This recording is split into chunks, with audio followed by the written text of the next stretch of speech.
Жогорку кеңеш талкуулаган олуттуу маселелер жана элдин жашоо нугун аныктаган мыйзамдар парламент көрсөтүүсүндө саламатсыздарбы? Чыгарылыштын кыскача мазмуну менен таанышып алыңыздар. Элдин мойнуна 111 миллион долларга арызилген уюшкан коррупциялык топ. Парламент жылуулук борбору боюнча тергөөнүн жыйынтыгын укту.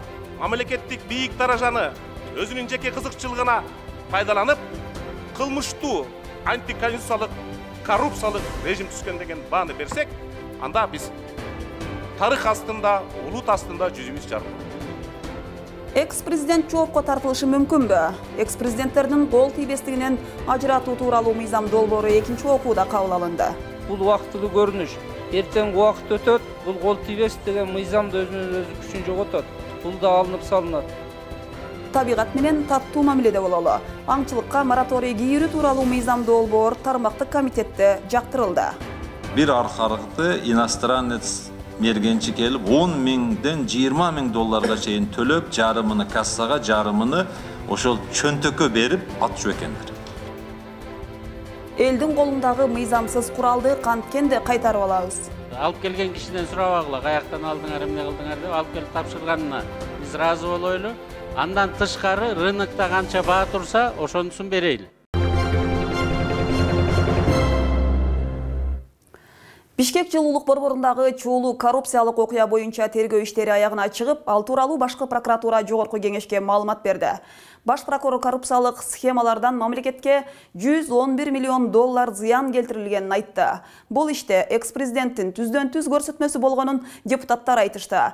Баш прокурор экс-президенттин иш-аракеттерине тергөө өзүнчө баа берет деп билдирди.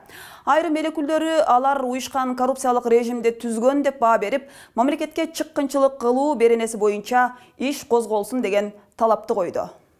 Башкы прокурор Өткүрбек Жамшитов билдиргендей, кылмыш иши козголуп камакта жаткан Сапар Исаков баштаган бир нече үлкөндөрдүн күнөөлөрү тергөөдө далилденип, иш сотко өткөрүлүп берилди. Мамлекетке 5 миллиард 439 миллион 527 миң 482 сом, же болбосо 111 миллион 252 миң 797 АКШ доллар өлчөмүндө зыян келтирилгендиги аныкталган. Бул зыян Бишкек жылуулук электр борборун модернизациялоо келишими APC форматында түзүлгөндүгүнөн улам келип чыккан. Тергөөнүн жыйынтыгы менен Кыргыз Республикасынын президентинин аппаратынын жетекчисинин орун басары рангындагы тышкы саясат бөлүмүнүн мурдагы башчысы Исаков кызматтык ыйгарым укуктарын аша чаап, өкмөттүн ыйгарым укуктарын өзүнө ыйгаруу жолу менен подрядчикти тандоо, келишимдин баасын бекитүү жана келишимге кол коюу маселелерин түздөн-түз чечип, аларды ишке ашырууну уюштургандыгы аныкталып, далилденди. Учурунда Максим Бакиев царинин башында турган кезде жылуулук борборун модернизациялоо 150 миллион долларга болжолдонгон. Бирок 2010 жылдан кийин долбоордун баасы экеседен да жогорулап, так айтканда 386 миллион долларга бычылган. Ошентсе да борбордун 30% гана жаңыланып, кубаттуулукту жарым-жартылай берет. Эсептөөлөр боюнча ал буу казандарды 50 миллион долларга гана ремонттоп койсо болмок экен. Бул жерде Исаков карьералык жактан тез өсүүнү көздөп, мамлекет жетекчисине жагынуу максатында мурунтан түзүлгөн туруктуу байланыштарды пайдаланып, Тибея компаниясынын 386 миллион долларлык кымбат долбоорун сунуштап, ал компаниянын лоббистине айланган. Баары элге ачык билинип, күнөөлөрүн көзгө сайып көрсөтүп берсе да, ууру тойгончо жеп, өлгөнчө карганат болууда. Өздөрүнүн бул иштерин эрдик катары көрсөтүп, күнөөнү парламентке оодаруу амалын издеп, аракеттери күч. Ведь у нас парламентская республика, и основную точку по всем ратификациям, соглашениям делает парламент. Почему не привлечены к ответственности депутаты профильных, председателей профильных комитетов, Турага, в то время, которые настаивали, чтобы мы депутатский корпус приняли вот заведомо невыгодный контракт, заведомо завышенный контракт. То есть получается, что мы сейчас с себя ловко сняли всю ответственность и переложили вот на 8 человек, и пускай они как отпущение там кто-то несут ответственность. Бұл ратификацияны жогорку кеңешке келгенде же колдойт, же колдобойт, четке кагат. Анын иштешине, анын ишке ашырышын өкмөт алып келдиби? Жоопкерчиликте кайсы кызматкерлер болсо, ошолор тартыш керек. Мен ойлойм, ал убактагы депутаттардын бардыгы жакшы ниет менен колдогонбуз. анча акча жейилип кетет, урдалып кетет деген ниет жок болчу да. Мындай иштер кийин такталып атат да. Ал кездеги төрага Асылбек Жээнбеков бул долбоорду кечиктирилис жана кезексиз карап берүү, аны ратификациялоо сунушу болгондуктан, анан дагы жогорку кеңеш мамлекет башчыга ишенип, ак ниет, асыл ойлор менен колдоп бергенин айтты. Кудайдын кудурети менен авария болуп, кыңыр иш билинген соң уурулар жооп берсин деди ал. Жогорку кеңештин 3 комитети карап атат. Тездетип бергиле, бул бизге керек деген үчүн. Аны ким тездетип, ким керек дегендерди өзүңүздөр билесиздер. Конституцияга ылайык биз карап бердик. Анда дагы 3 комитет караган, 3 комитет. Жыйынтыктоочу комитет, эл аралык комитет 3 окууда жогорку кеңеш бир күндө чечим кабыл алып берсин деп сунуш берип атат. Анан депутаттар көпчүлүк колдоп, биз ратификацияны колдоп бердик. Эми тарыхын айтып берсе көп дегенде. Мыйзам бузуу болгон жок. Мындай кечиктирилги istеп, кезексиз тартипте кароо суралсын деп өкмөттөн көп жол кагаз келет. Ошолорду ушул тартипте дайыма биз карап берип жүргөнбүз. И бүгүн дагы карап берип жүрүп атабыз. Чынында парламенттин вазипасы келишимдерди ратификациялоо, андан аркы долбоорду ишке ашыруу, каражатты кармаган аткаруу бийлигинин милдети. TBA менен келишим боюнча ал кездеги тармактык комитеттин төрагалары дагы пикирин айтты. Мен колдоп бергеним чын.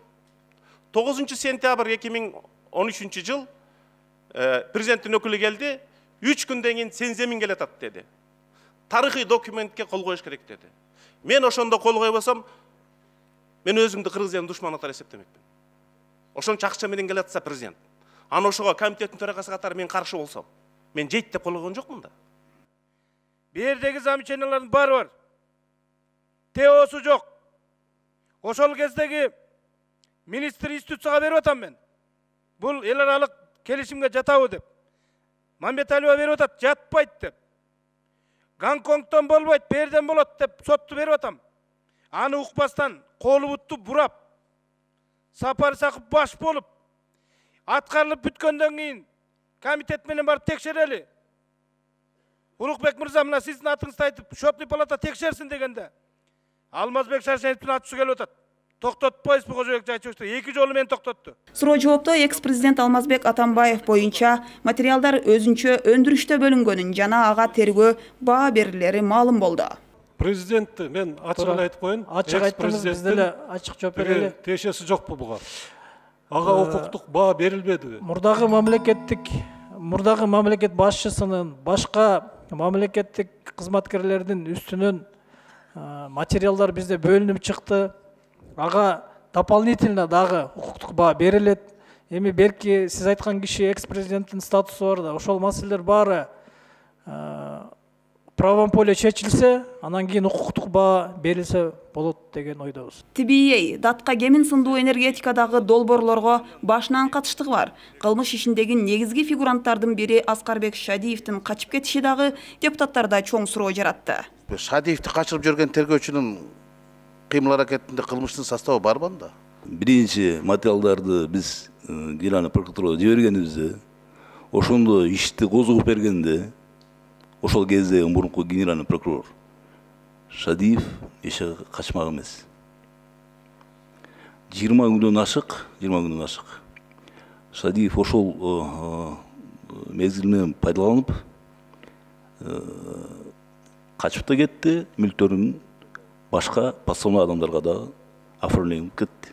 Ошентип $386 миллион 107 миллион үстөк пайыз кошуп, дээрлик $500 миллион элдин мойнуна карыз илинде. Аны кыска 20 жыл ичинде төлөшүбүз керек. Башкы прокуратура камакка алынгандардан 413 миллион сомдук же $6 миллион жетпеген мүлкүн конфискациялаган. Айыпталгандардан 1 тыйын өндүрүлө элек. Эл төлөйбү? Бул кредитти албетте эң токотер жерин айтканда муну бюджет төлөйт. Бул өкмөттүн гарантиясы менен алынган. Бюджеттин чөнтөгүн ким толтурат? Бюджеттин чөнтөгүн эл толтурат, ошондо жалпыбыз төлөйбүз. Ачык айтканда эл төлөйт турбай турабы? Эл төлөйт. $386 миллион мындай кой, жада калса долбоордогу 2 мектеп куруу үчүн делген $2 миллион грантты дагы жөн коюшкан эмес. Натыйжада Бишкекке 1 мектеп курулган. Ага Бишкек мэриясынан дагы кошумча 104 миллион сом бөлүнгөн. Жоголгон акча кайда кетти? Эл акыйкатты күтүп жатат деген депутаттар карыздарды төлөөнүн жогорку мөөнөтү келе жаткандыгын айтып, желип кетти делген каражаттарды өндүрүү зарылдыгын айтышты. Мынакей ушул 4 жылдын ичинде 49 биздин жогорку кеңешке ратификация келсе, ошонун бардыгын инвентаризация кылып чыгалы. Ошол закупка туура болуп атабы, же завышение болуп атабы, ошонун баарын карап чыгалы. Жылуулук борборунан башка түндүк түштүк альтернативдик жолу, Датка Кемин, Улуттук музей, ипподром жана башка ири долбоорлордогы шек жаратып келет. Ал долбоорлорду ишке ашырууда уюшкан кылмыштуу коррупциялык топ түзүлгөн, деди депутаттар. Андыктан мамлекетке чыккынчылык кылуу беренеси боюнча дагы иш козголушу керектигин баса белгиледи. Тем более 438 гана миллионга арест болуп атса, бир тыйынды ошолордун айыпкерлердин ичинен бирөө дагы бир өндүрөйүн, бир кайрадан бир кайтарып берейин деген бир кыймыл аракет болбосо, мамлекет тарабынан, укук коргоо орган тарабынан кудду ошондой мамиле болуш керек. Билбейм, балким мен адашып аткандырмын. Бирок эгерде мен тергөөчү болгондо мен ошол маселени карап көрөт элем. Измена родина менен аларды да жоопко тарткангачы кошумча. Айыптоочулардын бирөө айтып атпайбы? Буйрукту түзмө-түз жогору жактан берилген болчу. Демек, эмне үчүн бүгүнкү күндө эң жогорку даражага чыккан элек мен үчүн түшүнүксүз болуп турат да. Жок дегенде өзүнүн бийлигинен ашырып, конституцияны бузуу жолу менен узурпация жолго барган деп айтсаңар деле болот эле. Себеби эч качан бүгүнкү күндө айрыкча 2010-жылдан кийин президенттин андай укуктары жок. Экономика министрине, тышкы иштер министрине түзмө-түз буйрук берген акысы жок. Украинада качып кеткен президентинин үйү, анын жашаган резиденциясы азыр музей болуп калды. Коррупциянын символу. Ага туристтер келип, коррупционерлер ушундай жашаган экен деп анын үйүн көрүп, ал өлкөгө туристтерди тартып атат. Келечекте ушундай кадам карышыбыз керек. Элдин, карапайым адамдардын жонунан кайыштырып, андан акча жасап, ошого хан сарайларды куруп жашаган адамдар бизге төөлүк тарыхта калыш керек. Мамлекеттик бийик даражаны өзүнүн жеке кызыкчылыгына пайдаланып, кылмыштуу антиконституциялык коррупциялык режим түзгөн деген бааны берсек, анда биз тарых астында, улут астында жүзүбүз жарык болот. Талкуу соңунда айтылган пикирлерди жана берилген сунуштамаларды эске алуу менен жогорку кеңештин токтомундагы белгиленген тапшырмаларды аткарууну улантуу жөнүндө чечим кабыл алынды. Өкмөткө бир катар тапшырмалар берилди. Чырлуу жылуулук борбору боюнча ишти Свердлов райондук соту 19 февралдан тарта карап баштайт. Эгерде демилгеленип жаткан мыйзам колдоо тапса, анда экс-президенттер мурда жасаган кылмыш иштери үчүн жоопкерчиликке тартылат. Мындай маалымат Кыргыз Республикасынын президентинин ишмердигинин кепилдиктери жөнүндө мыйзам долбооруна киргизилип жаткан өзгөртүүлөрдү талкуулоо учурунда айтылды. Бул мыйзам тармактык комитеттен талкууланып, жогорку кеңеш жыйынына жиберилген. Теманы кабарчыбыз улантат. Мыйзамдын негизги максаты өлкө жарандарынын укуктарын бир кылка теңдөө. Демократия кадамдарына багыт алган өлкө катары кол тийбестик деген түшүнүктү коомдон ажыратуу болуп саналат. Бардыгыбыз түшүнүшүбүз керек. Биз азыр чындыгында көп өлкөлөрдөн бул жагынан жакшы алдыга жылдык. Себеби бул жөнүндө сөз жок башка өлкөлөрдө. Бизде мына кандайдыр кадамга барып атканыбыз биз дагы демократиялуу өлкө экенибиздин белгиси. Бул убактылуу көрүнүш. Эртең убакыт өтөт, бул кол тийбес деген мыйзам да өзүнүн өзү күчүн жоготот. Бул да алынып салынат. Экс-президент макамын алып жүргөн жарандар жеңилдиктери аркылуу өлкөдөгү саясий абалга таасир этиши толук мүмкүн. Ошондуктан ал саясатка кайтып келе турган болсо, ага берилген артыкчылыктар алынып, тең укуктуу болуусу шарт. Биз дагы азыр айтып атабыз да, кийинки президенттер, Кудай буйрса азыр эми 2 президент бар, андан кийинкилер дагы. Сиздер саясат менен алек болбосоңуздар. Сиз билим менен, илим менен, тажрыйба менен бөлүшүп турсаңыздар. Бирок саясатка аралашам десеңиздер, анда конституцияга ылайык ар бир жарандардын укугу менен тең, анда сиздер саясатка киришиңиздер. Анан ушуну өзүңүз чечиңиз. Эгерде сизге кепилдик керекпи? Кол тийбестик, 75% зарплата, охранник, резиденция жашайм, машина керек, сый урмат керек. Ушунун баары керекпи? Анда акырын өзүңдүн жумушуңду кылып коюп жүрө берем, Батыр. Кыргызстандын 6 миллион кишисинин арасынан биринчиси болдуң, жетет. Мындан аркысын эми акыл насатыңды айт деген тарыздегин айтып атабыз да. Демилгедеги мыйзамга ылайык, эгер президент кызмат учурунда кылмышка шектелсе, аны жоопко тартуу үчүн парламент уруксат берүүсү керек. Ал эми экс-президент болгон учурда кылмыш кылгандыгы аныкталса, анда кадимки жарандар сыяктуу жоопко тартылат. Эгерде ан ыйгарым укуктарын аткарып бүткөндөн кийин экс-президент болуп турган учурда кандайдыр бир кылмыш жасалса, ал мыйзамга жараша на месте совершения преступления или башка шарттарда ал жоопкерчиликке тартылат. Талкуу учурунда экс-президенттин кылмыш иштерин гана карап, калган жеңилдиктерди калтырып коюу сунушу айтылды. Конституцияга ылайык мыйзам алдында бардык жарандардын укугу бирдей. Мен жеке оюм мындайда, эми президент иштеди, 6 жыл иштеди, экс-президент намына татык болгондон кийин, могу привилегияларын калтырып эле коюш керек да. Охрана, медслужба, зарплата, резиденция жашайм дейт экен, жашай берсин. А могу об уголовной ответственности, бул маселеге мен ойлойм ушуну карашыбыз керек да, бизчи, урматтуу кесиптештер. Талкуу учурунда бул мыйзам долбоору саясий өңүттө гана өзгөртүлүп жатат деген эл өкүлдөрү дагы болду. Жыйын соңунда бир катар талаш талкууга жем таштаган мыйзам айтылган сунуштарды эске алуу менен экинчи окууда кабыл алынды. Эгер Кыргызстандын жараны өзгөчө оор кылмышка шектелип соттолгон болсо, жогорку кеңешке депутат же президент болуп шайлана албайт. Мындай мыйзам долбоорун эл өкүлү Кенжебек Бокоев сунуш кылууда. Конституциялык мыйзамдар, мамлекеттик түзүлүш, сот укуктук маселелер жана парламенттин регламенти боюнча комитет өз отурумунда аталган мыйзам долбоорун талкууга алды. Бул мыйзам долбоору мурдагы чакырылышта да демилгеленип, экинчи окуу режиминде четке кагылган, бирок анын айрым кемчиликтерин толуктоо муктаждыгы бар. Ошондуктан эл өкүлү мыйзамды мындан да таасирдүү кылуу максатын көздөйт. Бул жерде биз классификацияга бөлүнөт. Билесиңер, кылмыштар, ушул кылмыштардын оор жана өзгөчө оор кылмыштарды менен соттолгон биздин жарандар Кыргыз Республикасынын президентине жана жогорку кеңештин депутаттыгына талапкер боло албасын, анын соттуулугу алынып же жоюлуп салынса да деп ушул норманы кирип атабыз. Демилгечи депутат ушул эле мыйзамдын ичинде дагы бир талуулуу маселени камтыган. Азыркы учурда мамлекеттик жана муниципалдык кызматка иштеш үчүн жогорку билим талап кылынат. Бирок парламент депутатына жана президентке жогорку билим роль ойнобойт.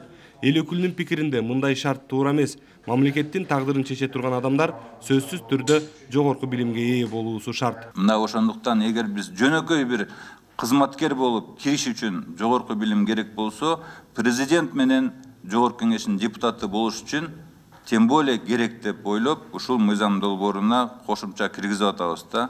Мындайча айтканда кошумча чектөө бул да. Бирок демилгечинин мындай пикири менен айрым кесиптештери макул эмес. Иштөөгө жөндөмү бар адамга чек коюу туура эмес. Өткөн 5-чакырылышта да билесиз, биздин жогорку кеңештин депутаты, эки жогорку кеңеш депутаты, высшее образованиясы жок эле, жакшы мыкты иштеген депутаттардын арасында болушту. Айылдабы, шаардабы, ал жерде высшее образованиясы жок бир жаранды ушул өзүн шаардык кеңешке, айылдык кеңешке, жогорку кеңешке элдин өкүлү болуп шайлайбыз, колдойбуз дегени, ушу бул кандай шайлоочулардын да укугун четтеген жокпузбу?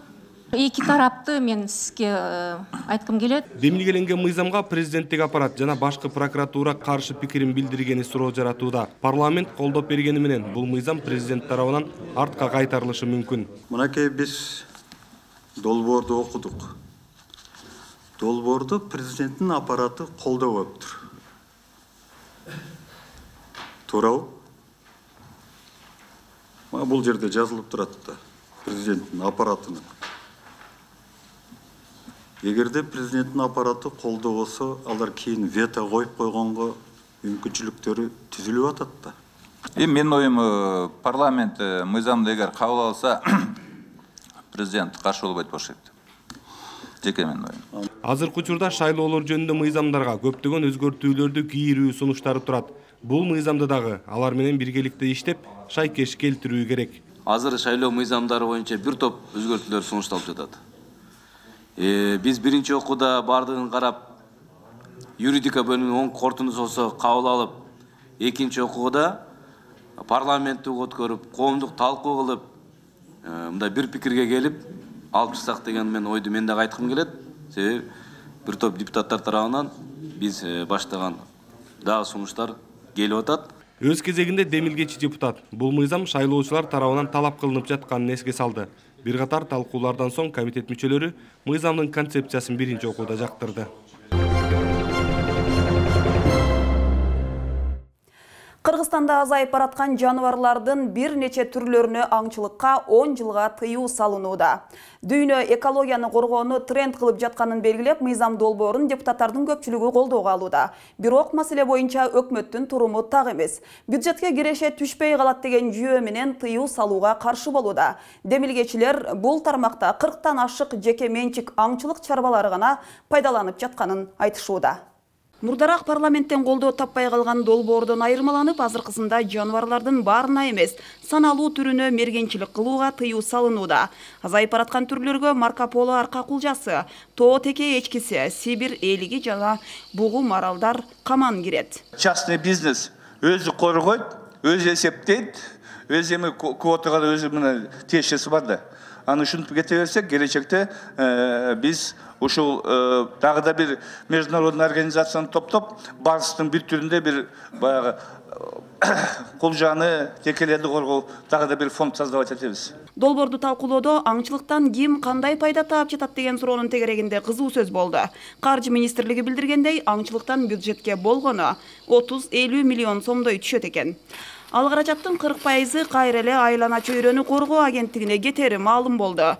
Андан тышкары эл аралык уюмдардан 4,5 миллион доллар, глобалдык экологиялык фонддон 6 миллион доллар бөлүнүп келет. Ал акчага аркар кулжага бир тутам чөп бербеген пайдасыз долбоорлор жазылып, каражат жок болуп жатканын демилгечи билдирди. Биз ошол жердеги хос субъекттердин наоборот мамлекеттин каражатын эземеден багып атабыз. Алар биздин жаныбарларды коргобой эле. Муну ошого контроль жүргүш керек, өзгөчө. Мергенчиликти сүйгөн чет мамлекеттиктер акчасын төлөп, асказоолордогу сейрек жапайы жаныбарларга ууга чыгышат. Алар былтыр 430 баш кулжа теке атып, олжолоп кетиптир.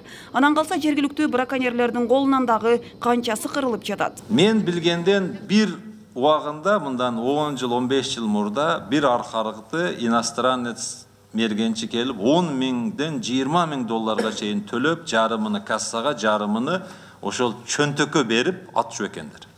Азыр ошол канча төлөйт бир аркарга? Биз мына 700 миң төлөйт официально бюджетке.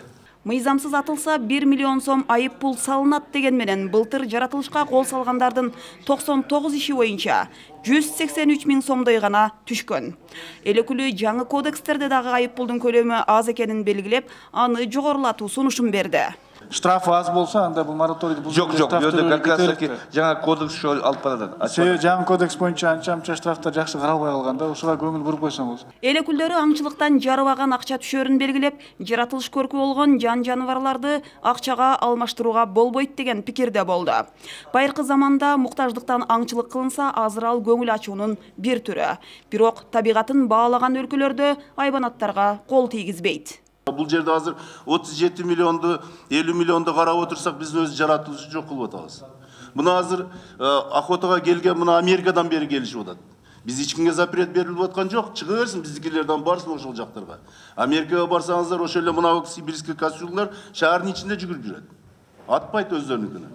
Өлкөбүздө мергенчилик кылууга боло турган 15 миллион гектар жер бар. Ал аянтта байырлаган жапайы жаныбарлардын саны ар түрдүү айтылат. Агенттиктин маалыматына караганда 14 миңдей Марко Поло, 400-дүн тегерегинде бугу марал, 47 миңден ашык тоо теке бар. Статком берген көрсөткүч такыр башкача. Эл өкүлдөрүндө санак кандай ыкма менен жүргүзүлөт, эсепке канчалык ишенсе болот деген суроо пайда болду. Таблицасы жүрөт да. Буну ким жүргүзүп бул таблицаны? Биз ишенсек болобу? Бул жерде ноябрь айынан январь айына чейин кышкы санак иштери жүргүзүлөт жылына. Жок, бул цифраларга биз ишенсек болот. Санак өзү 70% ишеничте берилет. Нацстат комитетке ал аркарлардын санын, кулжалардын санын ким берип атат аларга? Аларга ГАОС берип атабы? Эгер ГАОС берип атса, мисалы үчүн кээ бир сандар боюнча, мисалы горный баран Марко Поло 2016-2017 жылы Нацстат комитеттик боюнча көбөйүп атат 1000ге. 1000 Марко Полого көбөйүптүр.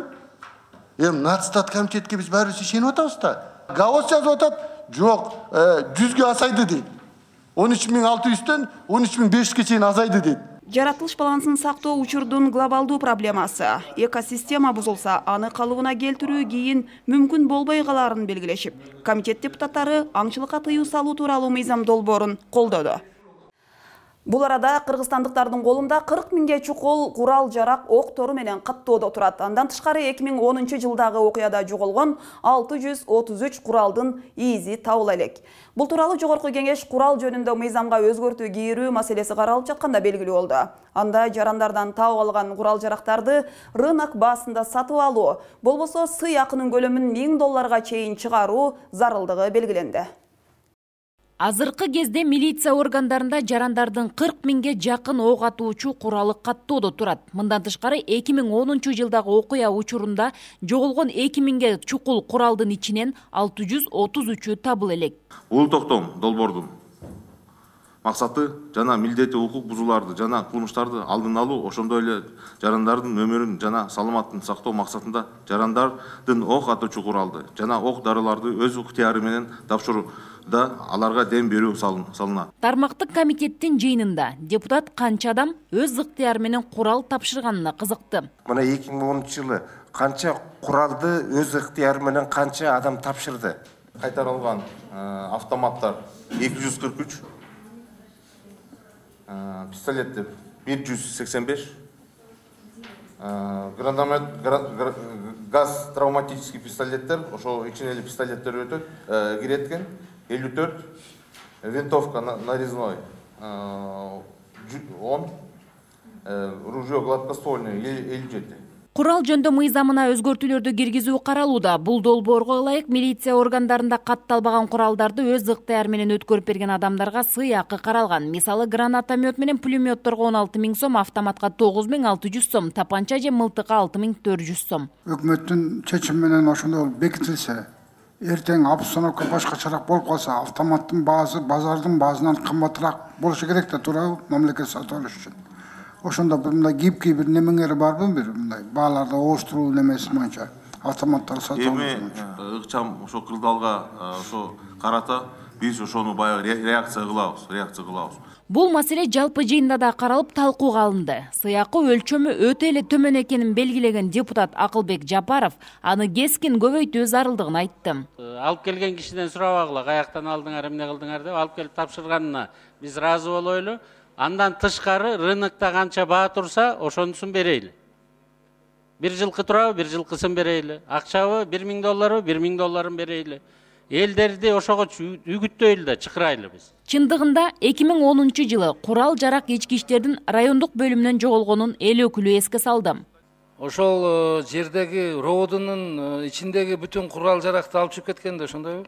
Биздер мындай оперативный иш кылып, ушундай болот, митинг болот, ушундай ситуация болушу мүмкүн деп заранее эвакуация кылган эмессиңерби? Именно ошол жерде кармагансыңарбы? Эми ошол учурда кандай эмне болгонун мен айта албайм. Бирок сиз дагы эле айтып коеюн, сиз туура талап коюп атасыз. Курал жарактарды өз ыктыяры менен тапшырууда ал адам жоопкерчиликке тартылбастыгы боюнча маалыматтын жоктугу такталды. Өз ыктыяры менен куралды тапшыруу боюнча кандай маалымат саясатын жүргүздүңүздөр? Мен азыр куралды алып барсам, мени кымап коюшат деген түшүнүк абдан тараганда, ошону жоюш керек. Бир катар эл өкүлдөрү курал жарак маселесине өтө олуттуу мамиле жасоо керектигин айтуу менен курал жөнүндөгү мыйзам долбоорун биринчи окууда колдоп беришти. Айрым мамлекеттердин жарандары үчүн 60 күнгө чейинки мөөнөткө визасыз режим киргизүү жөнүндө мыйзамга өзгөртүү кийрилүүдө. Мыйзам долбоор палатада каралып, экинчи окууда жактырылды. Белгилей кетсек, буга чейин 45 өлкөнүн жарандарына визасыз кирүү келишими түзүлгөн. Өкмөт ага дагы 7 мамлекетти кошууда. Депутат Үмбеталы Кыдыралиев бул 7 мамлекет кандай критерийлер менен кошулуп жатат деген суроо берди. Бул суроого өкмөт өкүлү бай өлкөлөрдүн жарандарына жол ачылып жатат деп түшүндүрдү. Депутат Мирлан Бакиров коопсуздук маселесин дагы биринчи орунга коюу керектигин белгиледи. Демилгечи депутат Дастан Бекешев мындай катташуулар өлкөнүн экономикасын, анын ичинде туризм тармагын өнүктүрүүгө өбөлгө түзөт деди. Талкууда депутаттар визасыз катташууда туризм тармагы канча пайда көрүп жатат деген суроого кыйынчылык менен жооп алды. Бир катар эл өкүлдөрү визасыз режимде кирүүдөн мурда туристтер үчүн шарт түзүп, кызмат көрсөтүүнү жакшыртыш керек деди. Түп кеген жолун жана Каркарадагы туристтик лагерге кетчү жолду оңдоону каржылоо жөнүндөгү макулдашуу долбоору тармактык комитетте каралды. Ага эл аралык өнүктүрүү ассоциациясы 55 миллион доллар грант насыя берүүдө. Келишим Борбор Азиядагы регионалдык жол катнаштарын оңдоп, Казакстан менен автожол байланышын жакшыртып, Ысык көл облусунда туризмди туруктуу өнүктүрүүгө багытталган дейт өкмөт өкүлдөрү. 3-чү фазанын алкагында Түп Каркыра көзөмөл өткөрүү пункту унаа жолунун 39-76 чакырымындагы тилкеси жана Каркыра капчыгайындагы туристтик лагерге алып баруучу жолдун 15 километрин реабилитациялоо, ага керектүү жабдууларды сатып алуу каралууда. Долбоордун суммасы 55 миллион АКШ доллары. Анын жарымы грант, калганы кредит. Насыяны төлөө мөөнөтү 38 жыл. Так долбоор жана техникалык спецификациялар даярдалган жана сунуштар алынгандан кийин аныкталат. Ири суммада кредит менен гранттар алынууда. Акчанын көп бөлүгү консультант кеңешчилерге бөлүнгөн. Бул көрүнүштө сынга алган депутат туризмди өнүктүрүүдө алгач ажаткана көйгөйүн чечүүгө чакырды. Едешь на Сикуль, у нас нет ни одного кемпинга, ни одного хорошего нормального туалета. Аклай Шарипович, стыдно говорить, едут люди, тут, не знаете, там, вот, уже сколько об этом говорим. Вот, лучше бы построили хорошие, удобные туалеты, стоянки и так далее, чем вот эти киоски, сувениры. Это нигде по дороге не купит никто. А вот основное вот это все, чтобы люди отдохнули, руки помыли, чай попили горячий и дальше подвинулись. Ошондой эле бул долбоордо аба каттамдарынын коопсуздугун жакшыртуу дагы камтылган. Депутат ага канча каржы сарпталарын тактады. Гражданская авиация агентствосунун 4,5 миллион доллар расшифровкасында 1 миллион доллар керектүү шаймандарды сатып алууга жөнөтүлгөнү биз көргөнбүз. 3,5 миллион доллар түшүнүксүз багытка кетип атканын мен баса белгиледим эле. Баягы тренажер, расследование авиакатастроф, оборудование наркы болгону 1 миллион доллар жумшапсыңар. 3,5 миллион доллар разработка непонятных стратегий, дагы бир нерсе мондай вода да түшүнүксүз нерсеге. Талкуунун жүрүшүндө комитет мүчөлөрү бул жолдун экономикалык маанисин баса белгилешти. Бирок иш жүзүндө келген туристтердин 90% Казакстандык. Бул өзүнө актабайт. Бирок бул жол суверенитетти бекемдейт. Биз ошон үчүн колдошубуз керек. Бул губернатор да министр да жакшы түшүндүрө албай атат. Азыр иш жүзүндө кандай? Туризм министрлиги дүйнөлүк туристтик картада Хан Теңир Казакстандык болуп көрсөтүп калат. Кыргызстанга келем деген туристтер альпинисттер Казакстан аркылуу келет. Хан Теңирдин кымбаттыгы ушунда Эверестке чыга тургандар Хан Теңирден өтүшөт. Путь восхождения окшош да. Бирок биз ошондон акча ала албай атпайбызбы? Коңшулар биринчи туристтик фирмалар, менеджменттер Казакстандыкы, экинчи вертолет Казакстандыкы, үчүнчү келип аткан туристтер Казакстан аркылуу келет да. Эгерде бул жолду салып алсак, биз анда өзүбүзгө одор алабыз. Бирок эгерде менеджментти алдырып ийсеңер, бирок бул жол түпкүлүгү өзүн өзү актабайт, бул жол биздин суверенитетти бекемдейт. Ошон үчүн биз колдоп берип коюшубуз керек. Мен бөлөк жол деп аткам, Каркыра дегенде түшүндүм да. Ал эми Каркыра капчыгайындагы туристтик лагерге алып баруучу жолду оңдоп түзөөгө жана туристтик базаларды салууга кетүүчү каражат өзүн өзү качан кантип актары боюнча бир катар суроолор жаралды. Ошол турбазанын бир жылда Кыргызстанга алып келген пайдасы канча? 5 миллион доллар кетирсек, ал канча жылда ошол турбаза аркылуу кайтарылып келет, салыктар аркылуу. Эгерде андай маалымат бере албасаңар, анда эмнеге ал 5 миллион доллар аякка жумшайсыз, андан көрөк 20-30 пансионат турган жерлердин асфальтын жасап бербейби? Жыйынтыгында Жогорку Кеңештин эл аралык иштер боюнча комитети аталган долбоорго макулдук берүү чечимин кабыл алды. Программаны улантабыз. Кепилдик фонддор Улуттук банктын көзөмөлүнө өткөрүү боюнча маселени экономикалык жана фискалдык саясаты комитети карады. Кепилдик фонддор аймактардагы орто жана чакан ишкердикти жетиштүү деңгээлде колдобой жатканын депутат Айнура Осмонова айтып чыкты. Белгилүү болгондой, банктар насыя берүүдө күрөөгө коюлуучу мүлктү жарым баасына өтө арзан баалашат. Натыйжада ишкердик кылам дегендердин көпчүлүгү керектүү суммада насыя ала албай калууда. Мындай учурда кепилдик фонддор жардамга келип, банктарга кепилдик бериши кажет. Эл өкүлүнүн баамында кепилдик фонд бул максатты ишке ашыра албай жатат. Учурда финансылык институттун уставдык капиталы 580 миллион сом. Ал 2016 жылы чакан жана орто бизнести колдоо иретинде түзүлгөн болчу. Кепилдик фондду түзгөндүн бирден бир себеби айылдарда залогтор неликвидный. Залогтордун жанагы бааланышы аз баада бааланат да. Ошон үчүн баягы региондорду өнүктүрөбүз деп туруп именно ушул кепилдик фонддун каражатын, уставный капиталын көбөйтүп, анан ошол фонд именно региондорду өнүктүрүүгө иштеш керек эле. Тилекке каршы бүгүнкү күндө ошончолук иштеген результаты көрүнбөдү. Бирок мындан ары да катуу көзөмөлгө алабыз. Жогорку кеңеште жергиликтүү бийликтин ролун тактоого жана өркүндөтүүгө багытталган мыйзам долбоору парламенттик угууда талкууланды. Мыйзам долбоорунун демилгечилери депутаттар тобу иш-чарага мамлекеттик органдар менен жергиликтүү бийликтин жетекчилери, жергиликтүү кеңештин депутаттары, жарандык коомдун өкүлдөрү, эксперттер менен адистер катышты. Тармактык комитеттин төрагасынын орун басары Табалды Тиллаевдин айтымында, мыйзам долбоор аркылуу жер кодексине жергиликтүү кеңештердин депутаттарынын статусу жөнүндө, жергиликтүү мамлекеттик администрациялар жөнүндө, жергиликтүү кеңештердин депутаттарын шайлоо жөнүндө, жергиликтүү өз алдынча башкаруу жөнүндө, мамлекеттик жарандык кызмат жана муниципалдык кызмат жөнүндө мыйзамдарга өзгөртүүлөр сунушталууда. Бириккен Улуттар уюмунун Кыргызстандагы өнүгүү программасы күчтүү парламенттик демократия жарандардын активдүү катышуусу менен деген аталышта иш-чара уюштурду. Ага жогорку кеңештин депутаттары, эл аралык эксперттер, бейөкмөт уюмдардын өкүлдөрү катышып, өздөрүнүн долбоорлору менен тааныштырды. Жолугушуунун жүрүшүндө жогорку кеңештин ишмердигин арттырууга арналган 11 долбоордун презентациясы болду. Алар шайлоо процессин өркүндөтүүгө, мамлекеттик башкаруу системасында реформаларды илгерилетүүгө көмөктөшүүгө, укуктардын үстөмдүүлүгүн бекемдөөгө, адам укуктарын коргоого жана сот акыйкаттыгына жеткиликтүүлүктү кеңейтүүгө багытталган. Парламенттин ишмердигин дагы да элге жеткиликтүү кылууда, жарандар менен тыгыз иштешүүдө ушул долбоордун чоң пайдасы тиет деген ишенимибиз бар. Биз дайыма сиздер менен иштешүүгө ачыкпыз. Ал эми органикалык айыл чарбанын абалы кандай? Аны өнүктүрүү көйгөйлөрү, тобокелдиктери боюнча 22 февралда жогорку кеңеште конференция уюштурулууда. Анын максаты органикалык секторду өнүктүрүү үчүн тажрыйба алмашуу, маалымат жайылтуу болуп саналат. Органикалык таза продукцияны өнүктүрүүгө кызыктар адамдарга конференциянын эшиги ачык.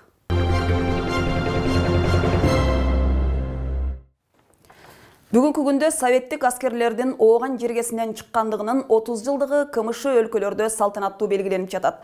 Ооган жергесинде 10 жылга созулган уруш кыргызстандыктар үчүн дагы өчпөс кара так калтырган. Анткени Ооган согушунда кыргызстандык миңдеген жоокерлер дагы окко учкан. 1979 жылдан 1989 жылга чейин созулган Ооганстандагы согушка 7000ден ашуун кыргыз жоокерлери катышып, анын 252-си курман болуп, 1,5 миңи жаракат алып, 500-сү майып болуп кайткан. Дайынсыз жок болгондору да бар. 30 жыл мурун болгон бул апат туурасында кинофильмдер тартылып, документалдык материалдар жазылып, тарыхка айланды. Жусуп Баласагын атындагы Кыргыз улуттук университетинде өткөн илимий практикалык конференция учурунда да документалдык фильм көрсөтүлдү. Ооган окуяларына арналган илимий практикалык конференция биринчи жолу өткөрүлүп жатканын белгилеп кетүүгө болот. Ооганстанда кызмат өтөгөн кыргыз жарандарынын мамлекеттик республикалык уюму жана Ленин район администрациясынын колдоосу астында биз бүгүн ушу чоң иш-чара өткөрүп жатабыз. Бул негизинен илимий конференция. Бул жерде Афганистандагы согуштагы маалыматтар кандай болгон, эмне болуп өткөн, андан тышкары негизги максаты эле бул өсүп келе жаткан муунду патриоттулукка, мекенди сүйүүгө тарбиялоо. Аталган илимий практикалык конференцияга Ооган согушунун ардагерлери, жогорку кеңештин депутаттары Кожобек Рыспаев, Кенжебек Бокоев ардактуу мейман катары чакырылган. Кандуу согушту өз көзү менен көрүп келген ардагер депутат мекенге кызмат кылуу деген ыйык милдет бүгүнкү күнү да актуалдуу экенин белгиледи. Бул мекенин сүйүү, бул элди коргоо жана тынчтыкты сактоо болгон. 2005 жылы Ак үйдүн жандызычы болгондо Ооган согушунун ардагерлери Ак үйдү сактап, ошол жерде конуп, түнөп, коргоп турушкан. Ошон менен бирге эле Ооган согушунун ардагерлер кеңешинин лидери Кожобек Рыспаев ооганчылардын ишине активдүү аралашкан ардагерлерге Афган юбилейлик орденин тапшырды. Ал эми Москвадан окуп жүргөн жеринен аскерге чакырылып, Ашкабадда 3 айлык машыгуудан өтүп эле Оогандагы урушка кирген Жогорку Кеңештин депутаты Кенжебек Бокоев жаштарды патриоттуулукка тарбиялоонун баасы өтө жогору болоруна басым жасады. Кырчындай ушу 18 жашында согушка барышканда, мына бүгүн да биздин жаштарыбыз даяр болуш керек. Бизди мамлекеттин коопсуздугуна шек келе турган убакта ар кимиси бүгүн даярбы? Эртең мен чыгам деп бүгүн оюнда барбы? Ошол даярдык болуш керек да. Чынында эле ата мекенин ардактаган, анын чегин көздүн карегиндей сактоого даяр, тынчтыгын камсыз кылуу үчүн жанын даябаган жаштарды тарбиялоодо согушту көргөн, тынчтыктын баасын билген Ооган ардагерлеринин ролу жогору болууга тийиш. Ошол эле учурда ардагерлерди социалдык колдоо, майыптарга кам көрүү маселелери улам барган сайын жакшырып жүрүп отурууга тийиш. Рак менен ооруган өспүрүмдөрдүн эл аралык күнүн утурлай Республика Ата журт фракциясынын лидери Жыргалбек Турускулов улуттук онкология борборунун балдар бөлүмүнө барып, ал жерде дарыланып жаткан өспүрүмдөрдүн ал акыбалынан кабар алды. Учурда борбордо 50 бала дарыланууда. Алардын ата-энелери дарыгерлер колдон келишинче көмөк көрсөтүп дарылап жатканын айтышты. Ал эми дарыгерлер рак илдетине чалдыккан өспүрүмдөрдүн саны жыл сайын көбөйүп жатканын ырастады. Депутат балдарга өз атынан белек бечкектерди берип кайтты. Кыргызстанда ушу баштапкы биринчи, экинчи этаптагы башталып келаткан ушу анализдерин алып билип калганда мындай бул ооруну жеңилирээк болмок, тилекке каршы андай мүмкүнчүлүк болбой атыптыр. Биз колдон келишинче жардамыбызды беришибиз керек. Негизи эле ооруну жеңе турган бул эң биринчиден өзүнөн дейт. Ошон үчүн балдарыма күч кубат, ата-энесине да күч кубат. Ошол оорудан тезирээк айыгып, балдарыбыз дагы элине кызмат кылган балдар кыздардан болсун деп айтат. Жогорку Кеңеште 2014-2020 жылдары мамлекеттик тилди өнүктүрүүнүн жана тил саясатын өнүктүрүүнүн улуттук программасын ишке ашырууну көзөмөлдөө боюнча жумуш топтун жыйыны өткөрүлдү. Анда аткарылган иштер жана өздөштүрүлбөй калган каражаттар туурасында кеңири кеп болуп, программага өзгөртүүлөрдү киргизүү боюнча сунуштар айтылды. Аталган жыйында жумушчу топтун төрагасы, Жогорку Кеңештин депутаты Чыныбай Турсунбеков 2018 жылга белгиленген иш-чаралар планынын аткарылышы боюнча маалымат берди.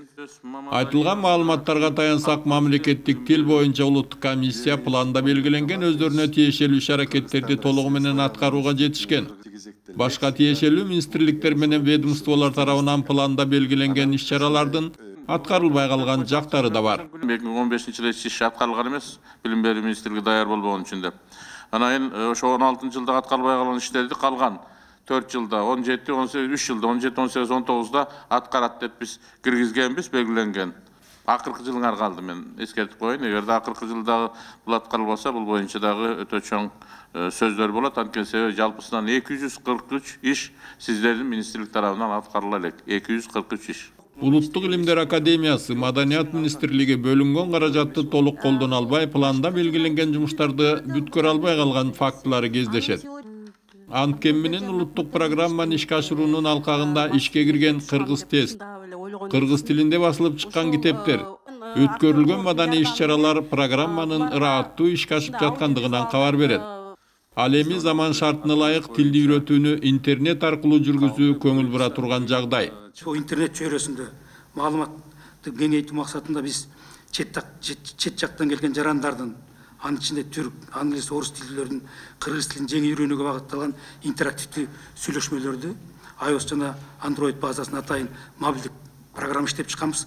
Бул иштеп жатат. Программага өзгөртүү киргизүү боюнча мындай сунуштар айтылды. Бала бакчаларга жакшы бир программалык продукт иштеп чыксак деген. Бул биринчи сунушубуз. Экинчи сунушубуз китеп басып чыгууда пайдаланылган каражаттардан калган, үнөмдөлгөн каражаттарды Манас анимациялык фильмин 4-8 жаштагы балдар үчүн тартуу кылсак. Ошон менен бирге эле көзү азиз балдарды аудио арип менен окутуу, мурда басылып чыккан Манас эпосун, Чыңгыз Айтматовдун 10 томдугун кайра басып чыгаруу өңдүү сунуштар айтылды.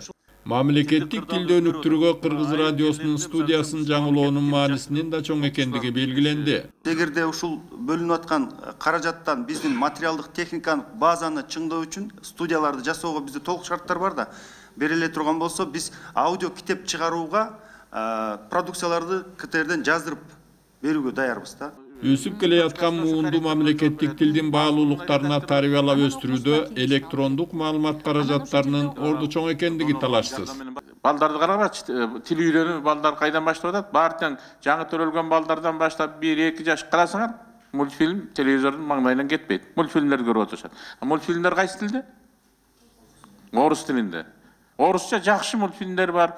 Орус тилине которулган дүйнөлүк башка элдердин мультфильмдери бар. Аларды жок дегенде кыргызча которуп берсек.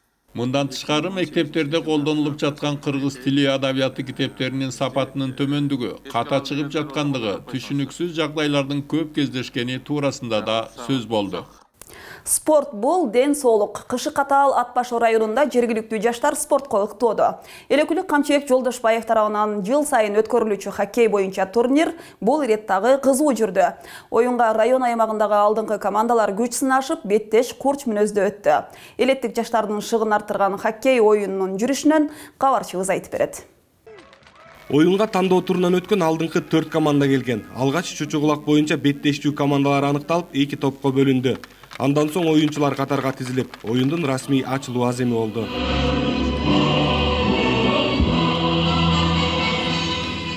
Райондо спорттун бул түрүн өнүктүрүү мезгилдин талабы болууда. Себеби Ат Башы өрөөнүндө дээрлик 5-6 айга чукул кыш мезгили өкүм сүрөт.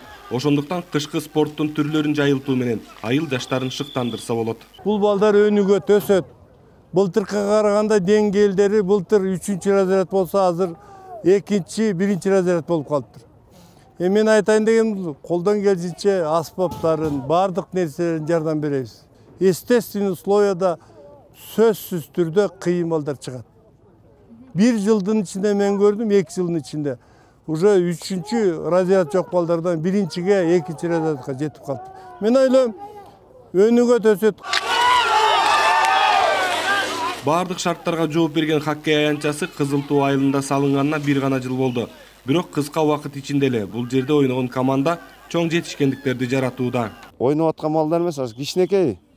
Ошо айылыбызда кичинекей 1-чи класстан баштап бутуна турган балдардан баштап кыздарыбыздан, кул кыздарыбыздан бери ошо коньки теп, муздун үстүнө ойногонго үйрөнүп келет. Бул келечек, бул спорт, бул ден соолук. Алыс аймактагы элеттиктерге мындай шарттардын түзүлүшү өзгөчө жаштарды терс көрүнүштөн арылтат.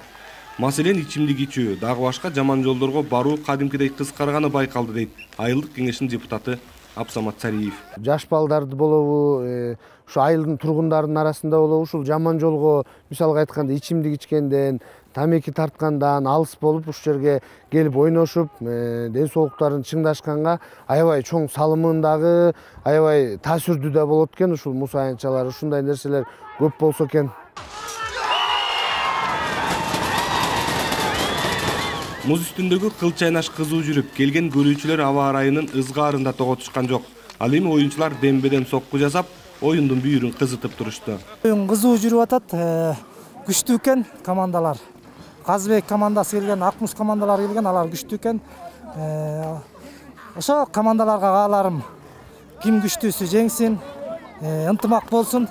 Былтыркы турнирде чемпион аталган Талды Суу командасы бул ирет 2-чи орунга ээ болуп, чемпиондукту Казыбек айылынын оюнчуларына алдырып жиберди. Ал эми 3-чү орун Кызыл Туу айылынын командасына буйрду.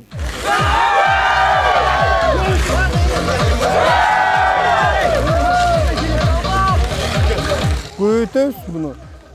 Бир эле жерде эмес. Мына Ат Башыда 10 күн мурун өттү. Азыр бүгүн өтүп атат.